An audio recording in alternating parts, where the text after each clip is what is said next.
Kecintaan terhadap tanah air membuat diaspora Indonesia ikut kesal dengan tunjangan fantastis bagi anggota DPR yang dinilai tidak berempati dengan kondisi ekonomi bangsa Indonesia. Lalu bagaimana pandangan diaspora Indonesia? Salsa Erwina Hutagalung melihat kondisi ini. Kita telah terhubung melalui sambungan Zoom dengan Salsa Erwina di kota Aarhus, Denmark. Selamat pagi waktu Denmark, Mbak Salsa. Selamat pagi, Kak Juno. Ya, Mbak Salsa, ini kita ingin berbincang terkait dengan salah satu postingan Anda bahwa Anda salah satu diaspora Indonesia yang saat ini berada di Denmark dan juga menilai bahwa tunjangan fantastis anggota DPR ini meresahkan diri Anda dan juga sejumlah teman-teman diaspora Indonesia. Seperti apa pandangan Anda? Ya, Kak, ini ketidakadilan dan kesenjangan yang luar biasa besar dengan masyarakat ya. Mungkin tadi udah dibahas, Kak, beberapa argumen, tapi yang aku mau sentuh di sini, DPR adalah wakil dari rakyat. Mereka akan bikin kebijakan-kebijakan yang akan mempengaruhi kemanusiaan, kualitas hidup rakyat, kesejahteraan dari rakyat.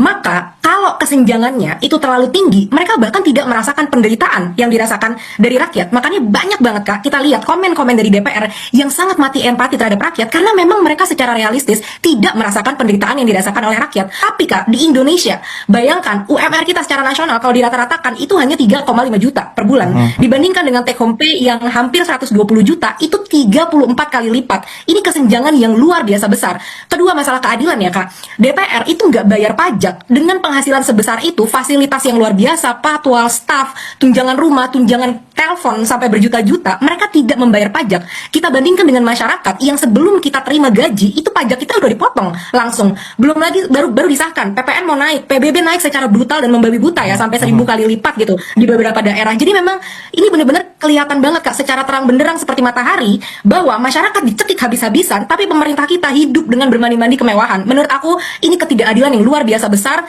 dan kesenjangan yang semakin besar antara anggota parlemen dan masyarakat, sehingga mereka tidak akan mampu bikin kebijakan-kebijakan yang benar-benar merepresentasi dan meningkatkan kesejahteraan masyarakat.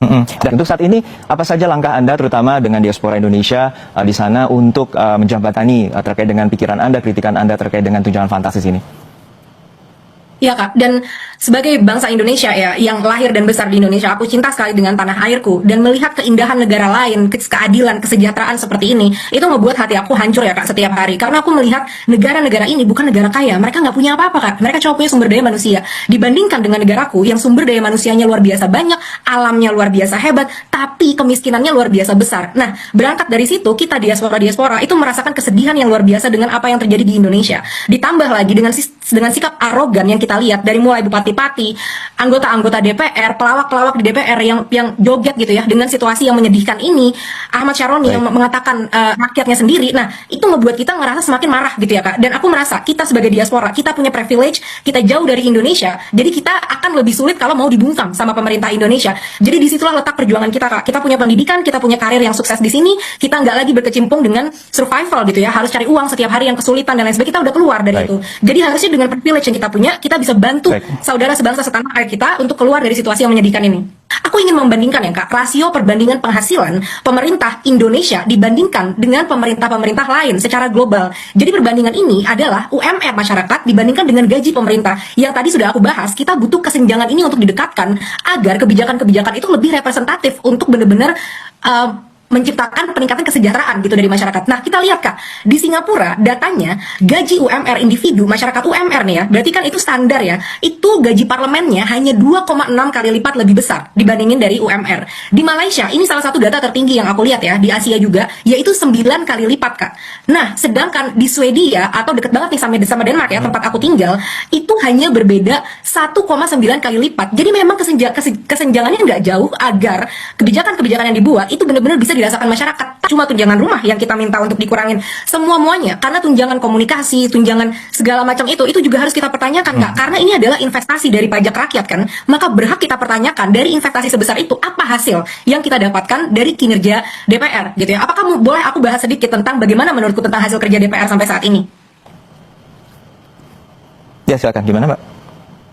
Ya, mereka ini kan nggak jelas ya, Kak, KPI-nya nggak ada, tujuan takaran kinerjanya itu nggak ditunjukkan. Padahal karyawan dimanapun, mereka adalah karyawan kita ya, karena kita yang bayar gaji mereka dan segala fasilitas mereka.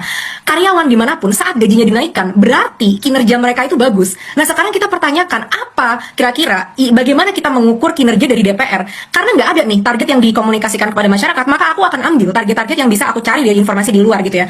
RUU, Kak, RUU di tahun 2025, kita punya target sebanyak 42 RUU prioritas yang harusnya disahkan. Sampai saat ini baru ada 14 yang sudah disahkan, bahkan setengahnya pun jauh hasilnya dari sana. Kedua, RUU perampasan aset, Kak. Ini sesuatu yang masyarakat udah bener-bener benci banget dengan korupsi di Indonesia, dan ini membunuh banyak banget sistem masyarakat kita, udah merusak ke lini-lini masyarakat ya. RUU perampasan aset itu didukung 94% oleh publik. Ini data dari Transparansi Internasional. Tapi sampai saat ini pengesahannya masih ditunda. Bahkan aku lihat ya, kemarin Syaroni sempat berkata bahwa kalau mau OTT, kalau bisa lapor dulu sama-sama ketua partai. Dia ini sebenarnya pegawai partai atau merepresentasikan rakyat. Jadi memang udah bener-bener hasil kerjanya nggak ada, Kak. Tapi tunjangannya itu luar biasa besar. Ya, gitu. baik kita nantikan bagaimana terkait dengan introspeksi dan juga evaluasi, dan kita harapkan wakil rakyat juga terus mendengar apa yang menjadi aspirasi dan terutama juga dari teman-teman diaspora Indonesia. Terima kasih Salsa Erwina Hutagalung, diaspora Indonesia Terima kasih, saat Kak ini Juno. berada di Denmark. Sehat selalu Mbak Erwina. Terima kasih, Kak Juno.